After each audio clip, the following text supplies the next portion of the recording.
رحمن رحمن ساعدني يا رحمن اشرح صدري قرآن املأ قلبي قرآن واسق حياتي قرآن.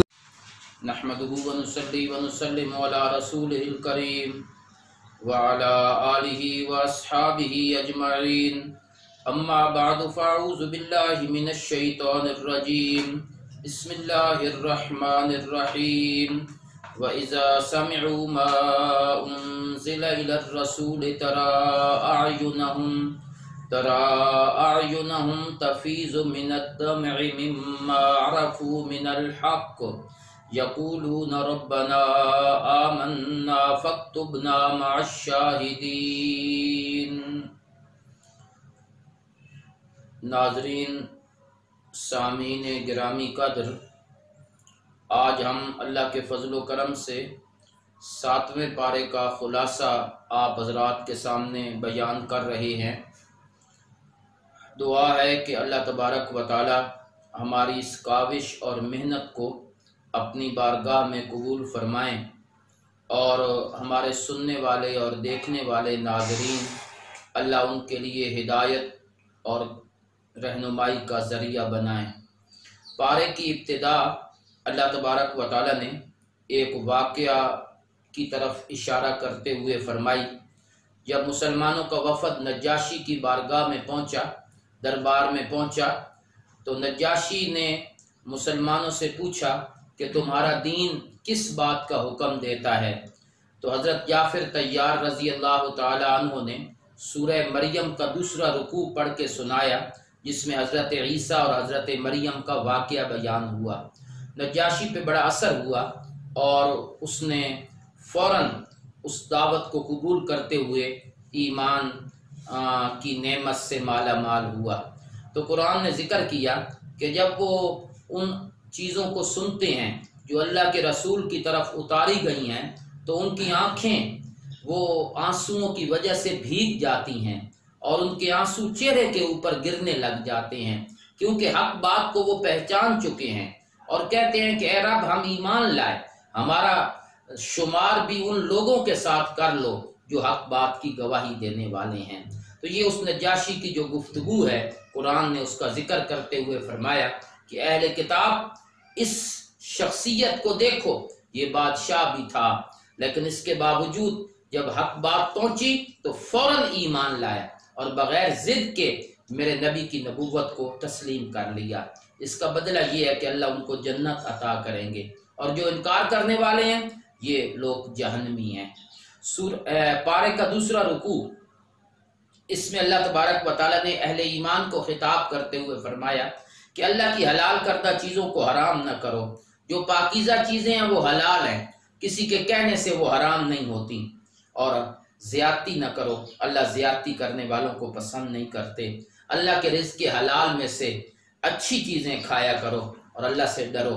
اس کے بعد قسم کا مسئلہ ہے کہ قسم کی اللہ نے قسمیں بیان کی ہیں. ایک لغو قسم ہے، بے فائدہ، بلا مقصد، جیسے ہر بات پہ بندہ قسم اٹھائے، تو یہ اس پر اللہ کی طرف سے کوئی مواخذہ نہیں. ہاں اگر وہ قسم منعقدہ یعنی آئندہ کے کسی کام پہ قسم کہ میں یہ کام کروں گا یا نہیں کروں گا، پھر بندہ توڑ دے، اس پر مواخذہ بھی ہے، کفارہ بھی ہے. کفارہ کیا ہے؟ 10 مسکینوں کو کھانا کھلانا یا کپڑے پہنانا یا غلام آزاد کرنا. اور جو اس کی طاقت نہ رکھے وہ 3 دن لگاتار روزے رکھے. جب یہ کفارہ ادا کرے گا تو اللہ قسم کے توڑنے کا گناہ ختم فرما دیں گے. شراب، جوا اور بتوں کے نام پہ ذبح ہونے والی چیزیں اور یہ جو تیروں کے ساتھ فال معلوم کرنا ہے، یہ شیطان کے کاموں میں سے ہے. اس سے بچنے کا حکم دیا.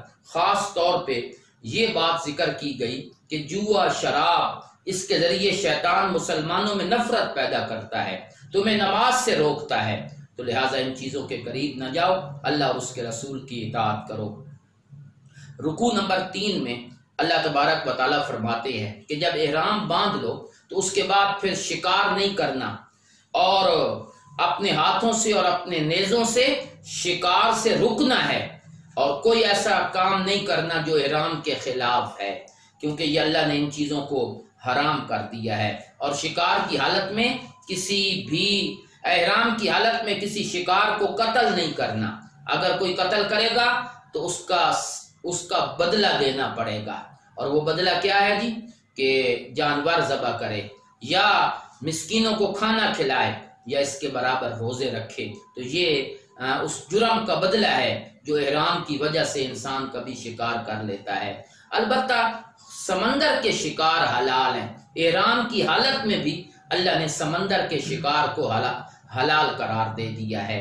پھر اللہ نے بیت اللہ کی عظمت کا ذکر کیا کہ کعبہ جو ہے یہ بیت الحرام، یہ کائنات کے قیام کا سبب ہے۔ اللہ اس کی وجہ سے کائنات قائم ہے۔ جب تک حج ہوتی رہے گی اللہ کائنات کو برقرار رکھیں گے، اور جب حج کا سلسلہ ختم ہو جائے گا تو کائنات کے اندر فساد پیدا ہو جائے گا۔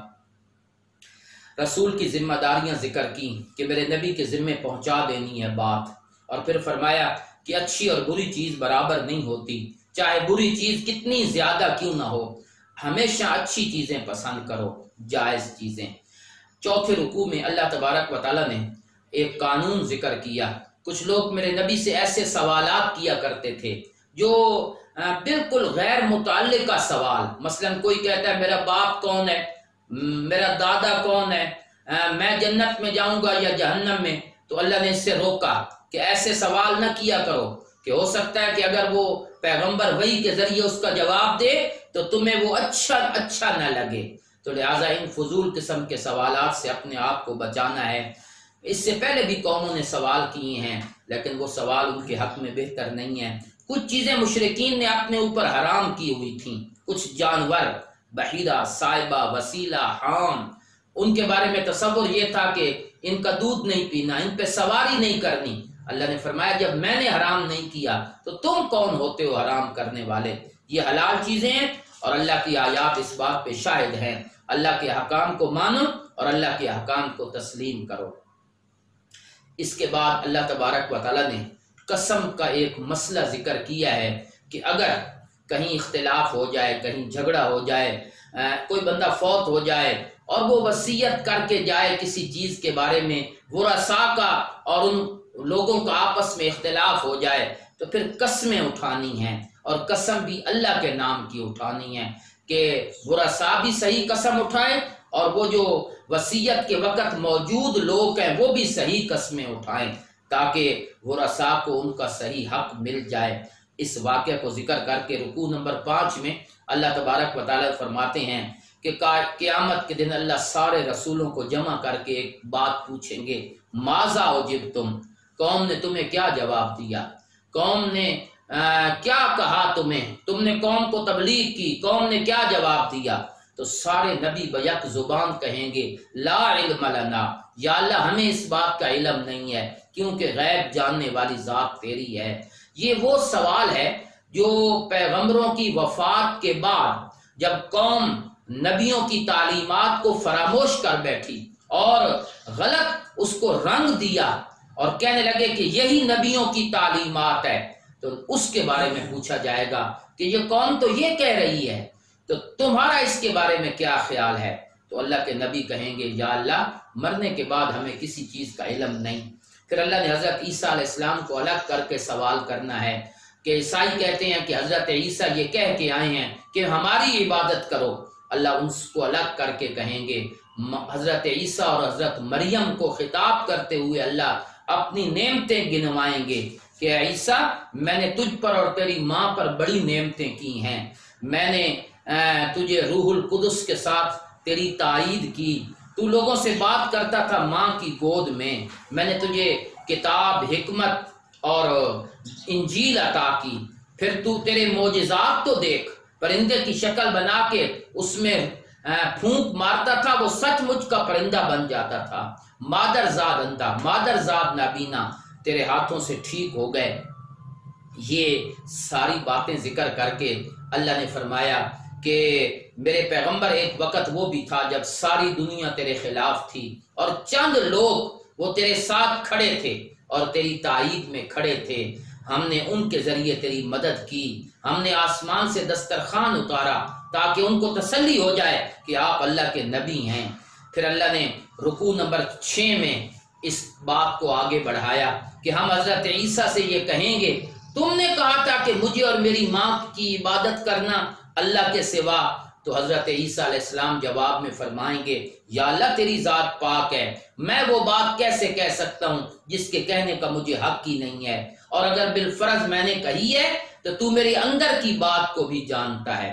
یا اللہ تجھے پتہ ہے کہ میں نے کبھی یہ جملہ نہیں کہا، ہاں میں نے تو لوگوں کو یہ کہا ہے کہ اللہ کی عبادت کرو، اور جب تک میں ان میں موجود رہا تو میں ان کے حالات کو دیکھتا رہا، اور جب تو نے مجھے اٹھا لیا پھر اس کے بعد کے حالات کا مجھے کچھ بھی علم نہیں ہے، بے شک یا اللہ تیری ذات ہر چیز پر گواہ ہے۔